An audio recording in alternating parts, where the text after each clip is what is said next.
Hi எல்லாருக்கும் வணக்கங்க. Welcome back to my channel தியாவும் நானும். இன்னைக்கு நம்ம வீடியோவில் வாழைப்பூவை வச்சு ஆம்லேட் எப்படி பண்ணுறதுன்னு தான் பார்க்க போகிறோம். வாங்க வீடியோக்குள்ளே போகலாம். அதுக்கு வாழைப்பூவில் பாதி எடுத்து நம்ம மிக்சியில் போட்டு ஒரு பல்ஸ் விட்டு எடுத்துக்கலாம். மீதி பாதியை நான் கட் பண்ணி வச்சுருக்கேன்.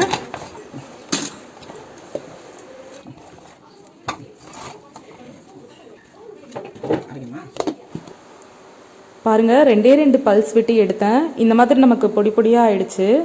எடுத்து வச்சதுக்கப்புறம் பாருங்கள் எவ்வளோ அழகாக வந்துருச்சு நமக்கு. பட் கலர் கொஞ்சம் சேஞ்ச் ஆகிருக்கு. அதை பற்றி ஒன்றும் வரி பண்ணிக்காதீங்க. டேஸ்ட்டில் எந்த இதுவும் இருக்காது.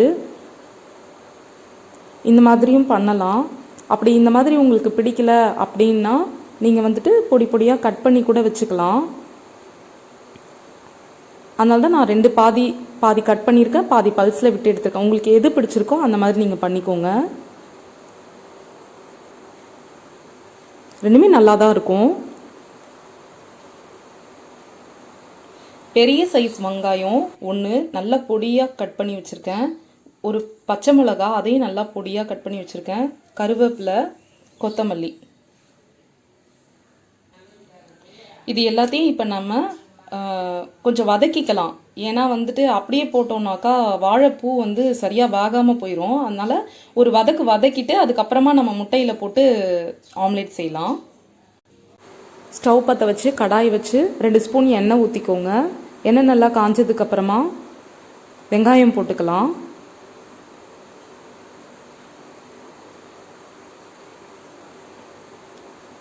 பச்சை மிளகாய், கருவேப்பிலை அதையும் ஒன்றா போட்டுடலாம்.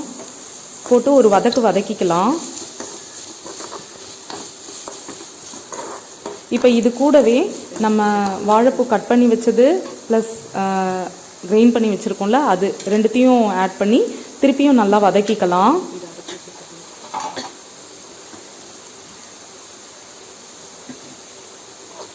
இந்த வாழைப்பூவும் வெங்காயமும் கொஞ்சம் சாஃப்டாக ஆகிற வரைக்கும் நம்ம வதக்கினா போதும். ரொம்ப வதக்கணும்னு அவசியம் கிடையாது.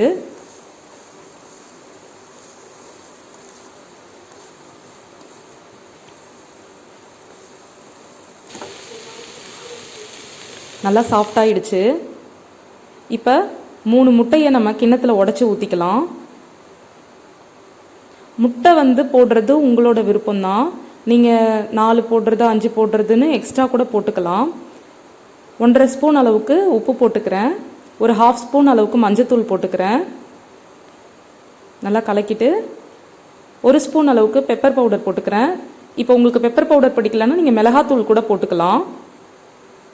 நறுக்கி வச்சிருக்கிற கொத்தமல்லி தலைகளை இது கூட ஆட் பண்ணி ஒரு கலக்கிட்டு வதக்கி வச்சுருக்கோம் இல்லையா, அந்த கலவையை இதில் நம்ம போட்டுடலாம். நீங்கள் வேணும்னா முட்டையை எக்ஸ்ட்ரா கூட போட்டுக்கலாம். அது இன்னும் நல்லாயிருக்கும். இப்போ ஸ்டவ் பற்ற வச்சு ஒரு தவா வச்சுக்கலாம். அதில் எடுத்து வச்சுருக்க இந்த கலவையை அழகாக பரத்தி விட்டுடலாம்.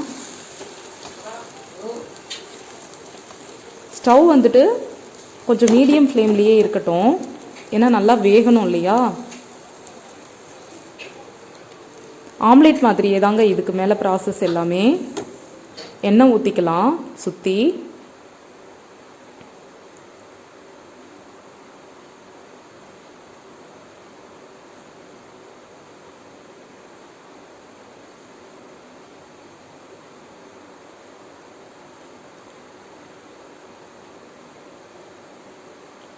ஒரு பக்கம் நல்லா வெந்ததுக்கப்புறமா திருப்பி இன்னொரு பக்கம் போட்டு எடுத்துடலாம்.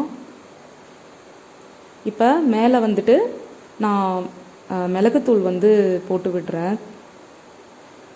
அது ஆப்ஷனல் தான். மிளகுத்தூள் ரொம்ப பிடிச்சதுன்னா போட்டுக்கோங்க. அவ்வளோதான். கீழ்பாகம் நல்லா வெந்துருச்சு. பாருங்கள் எவ்வளோ நல்லா இருக்குது. இது வந்துட்டு நம்ம வந்து இன்னும் முட்டையை நீங்கள் எக்ஸ்ட்ரா ஊற்றி இந்த மாதிரி செய்கிறீங்கன்னா இதில் வாழைப்பூ போட்டிருக்கீங்கன்றதே தெரியாது. நீங்கள் சொன்னால் தான் தெரியும். அந்த மாதிரி டேஸ்ட்டாக இருக்கும்.